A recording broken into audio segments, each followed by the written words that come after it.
روکنے کے لیے یہ شیطانی ہتھ کنڈے استعمال کرتے ہیں، اور وہ اس دن میں خصوصیت کے ساتھ سبیلے لگاتے ہیں۔ ہاں جی، کہیں شربت چل رہا ہے، کہیں پانی چل رہا ہے، کہیں کچھ چل رہا ہے، کہیں جوس چل رہا ہے، کہیں جو ہے کھچڑ چل رہا ہے، ہاں جی کہیں جو ہے کچھ چل، یہ سب جو ہے حضرت رسول پاک صلی اللہ علیہ وسلم کے مبارک سنت عمل سے روکنے کے راستے ہیں، شیطانی جال ہیں۔ سمجھیے، بچیے، بچائیے اپنے آپ کو، اپنی نسلوں کو۔ اور میرے عزیزوں، جو حضرت رسول پاک صلی اللہ علیہ وسلم نے عمل کیا ہے، خدا کی قسم کائنات میں کسی کا کوئی عمل اس سے بڑھ کر نہیں ہو سکتا۔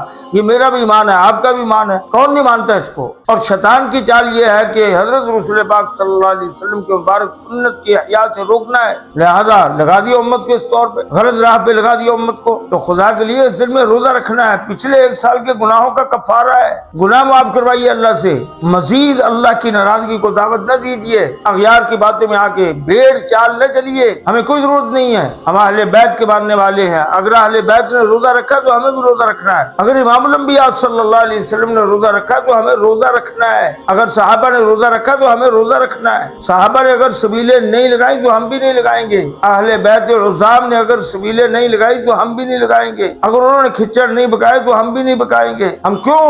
ہاں جی، اپنے پیارے، اپنے مقتدی، اپنے پیشوا، اپنے راہبر، اپنے رہنما حضرات صحابہ کرام رضوان اللہ تعالی علیہم اجمعین اور حضرات اہل بیت عظام رضوان اللہ تعالی علیہم اجمعین کے خلاف کیوں چلیں؟ ہمیں کوئی مجبوری نہیں ہے، ہمیں کسی سے کوئی غرض نہیں ہے، ہم نے تو وہ کرنا ہے جو ہمارے بڑوں نے کیا ہے۔ ہمارے بڑوں کا طریقہ، ہمارے محبوب علیہ الصلوۃ والسلام کا مبارک طریقہ روزہ رکھنے کا ہے، انشاءاللہ العزیز روزہ رکھنا ہے، ہاں جی سبیلوں سے بچنا بھی ہے، بچانا بھی ہے۔ سن لیجئے، من تشبہ بقوم حشر معهم، وفی روایت من تشبہ بقوم فهو منهم۔ رسول اللہ صلی اللہ علیہ وسلم ارشاد فرماتے ہیں، جو جن لوگوں کے ساتھ مشابہت اختیار کرے گا اس کا حشر کل قیامت کے دن انہی کے ساتھ ہوگا۔ تو کیا اپنا حشر اللہ کے اور اللہ کے محبوب کے نافرمانوں کے ساتھ کروانا ہے، یا اللہ اور اللہ کے محبوب علیہ السلام کے اطاعت گزار اور فرما برداروں میں کروانا ہے؟ یہ میں نے آپ نے سوچنا ہے۔ کیا میں نے آپ نے نعوذ باللہ اپنا حشر حضرات اہل بیت عظام رضوان اللہ تعالی علیہم اجمعین کے ہاں جی محبین میں کروانا ہے یا ان کے مخالفین میں کروانا ہے؟ یہ مجھے آپ کو سوچنا ہے۔ اہل بیت عظام کے اعمال کو لینا ہے، اہل بیت عظام کے طریقے کو لینا ہے، اہل بیت عظام کی سنتوں کو لینا ہے، اور سب سے بڑھ کر امام الانبیاء صلی اللہ علیہ وسلم کی مبارک سنتوں کو زندہ کرنا ہے۔ ہمیں کسی سے کچھ لینا دینا نہیں، ہمیں کوئی پرواہ نہیں۔ کوئی اگر جہنم میں جا رہا ہے تو کیا اس کے پیچھے چل پڑیں گے؟ کوئی اگر گڑھے میں جا رہا ہے